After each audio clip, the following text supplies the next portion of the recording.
औज़ुबिल्लाहिमिनश्शैतानिर्रजीम बिस्मिल्लाहिर्रहमानिर्रहीम। आज जिस टॉपिक पे बात करने जा रहे हैं कि आई फ्लूइड क्या है।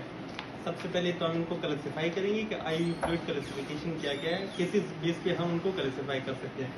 सबसे पहले तो आप उनको क्लासिफाई कर सकते हैं कि on the basis of composition की उनकी क्या है। कंपोजिशन में हमारे पास क्रिस्टलाइट या कोलाइड सोल्यूशन बनते हैं। इसके अलावा हमारे पास जो सेकंड क्लासिफिकेशन है वो आइसोटोनिसिटी कि आप आइसोटोनिसिटी के बेस पे उसमें हमारे पास आइसोटोनिक फ्लूइड आते हैं, हाइपोटोनिक और हाइपोटोनिक आते हैं। लेकिन आज इस लेक्चर में हम बताने जा रहे हैं वहाँ हम कंपोजिशन की बात करेंगे कि on the basis of composition क्या है।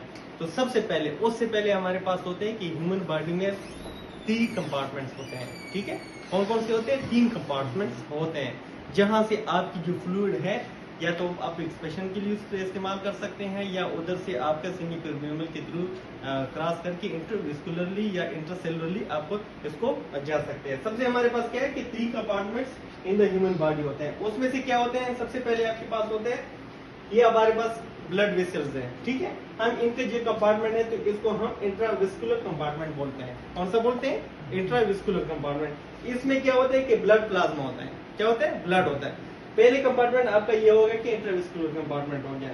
इसके बाद फिर जो हमारे पास है जो बिटवीन सेल्स आपका स्पेस है ये हो गया, ये आप इसको इंटरस्टिशियल स्पेस बोलते हैं। ठीक है, या इंटरस्टिशियल फ्लूइड बोलते हैं।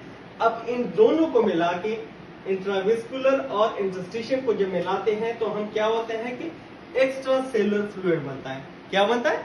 एक्स्ट्रा सेलुलर फ्लूइड बनता है। इसके अलावा जो आपके पास ये नजर आ रहे हैं ये आपकी टिश्यू सेल्स हैं। टिश्यू सेल्स है और टिश्यू सेल्स में जो होते हैं उसको हम इंट्रासेलुलर फ्लूइड बोलते हैं। इसमें जो फ्लूइड होता है कौन सा होता है? इंट्रासेलुलर फ्लूइड होता है। पहले क्या होता है? ये आपका ब्लड है, वेसल्स है, वेसल में आपका ब्लड होता है, इसको हम इंट्राविस्कुलर बोलते हैं। साथ में जो बिटवीन सेल्स या टिश्यू के दरमियान जो स्पेस होते हैं इनको इंटरस्टिशियम बोलते हैं। अब इंटरस्टिशियम में जितना फ्लूइड होता है या इंट्राविस्कुलरली होता है वो क्या बोलते हैं? हम एक्स्ट्रा सेलुलर फ्लूइड बोलते हैं। क्या? एक्स्ट्रा सेलुलर फ्लूइड बोलते हैं। मैंने शॉर्ट लिखा है एक्स्ट्रा सेलुलर फ्लूइड। ठीक है, अब जो बिटवीन इसमें सेल्स में होते हैं तो हम इसको इंट्रा सेलुलर ये बोलते हैं, इंट्रा सेलुलर फ्लूइड बोलते हैं। क्या होता है हमारे पास जो कंपोजिशन की हम बात करते हैं तो क्रिस्टलाइट आता है, क्रिस्टलाइट और इसके बाद कोलाइड्स आता है। क्रिस्टलाइट को तो आपको समझने की जरूरत है कि जो हमारे पास स्मॉल मॉलिक्यूल होते हैं, सॉल्युबल होते हैं, हमारे पास जैसे सोडियम क्लोराइड है। ठीक है, वाटर में आप डालते हैं क्या होता है? सॉल्युबल हो जाता है। उनको हम क्या क्रिस्टलाइट बोलते हैं। क्रिस्टलाइट जो सॉल्युबल है। जो हमारे पास लार्ज मॉलिक्यूल होते हैं जो सॉल्युबल नहीं होते, ठीक है, क्या होते हैं? वो सस्पेंडेड होते हैं, एक सोल्यूशन में सस्पेंडेड होते हैं, सॉल्युबलाइज वो नहीं होते।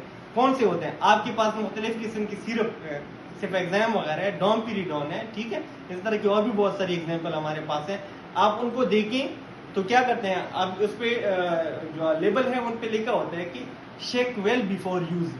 क्यों लिखा होता है? इसका मतलब है वो सोल्यूशन फॉर्म में नहीं होता। ठीक है, वो क्या होता है जब आप उसको देखते हैं तो बॉटल में जितनी भी वो पार्टिकल्स हैं वो नीचे बैठे होते हैं। जब आप उनको शेक करते हैं तो क्या हो जाता है? वो इक्वली डिस्ट्रीब्यूट हो जाते हैं। तो वो हमारे पास कौन से होते हैं?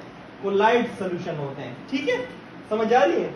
अब इसकी अगर हम एग्जाम्पल की बात करते हैं तो क्रिस्टलाइट में हमारे पास नॉर्मल सेलाइन है, डेक्सट्रोज है, एसोलाइट या रिंगर लेक्टेट हमारे पास आते हैं। कोलाइड्स में हमारे पास अगर हम इसकी डिस्कशन करें इस पे तो इसमें हमारे पास ये होते हैं कि एक नेचुरल होते हैं, नेचुरल कोलाइड्स होते हैं, दूसरे हमारे पास आर्टिफिशियल कोलाइड्स होते हैं। नेचुरल कोलाइड्स में हमारे पास आते हैं एल्बुमिन आता है।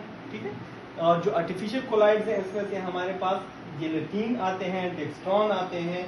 इसके अलावा हमारे ब्लड प्रोडक्ट्स में हमारे पास फ्रेश फ्रोजन प्लाज्मा भी होता है। ठीक है, पेट सेल वॉल्यूम ये भी हम इनको इंसर्ट कर सकते हैं। तो ये हमारे पास कोलाइड्स की एग्जाम्पल आ गई। इसके अलावा स्मॉलर साइज होते हैं, ये लार्ज मॉलिक्यूल होते हैं। मॉलिक्यूल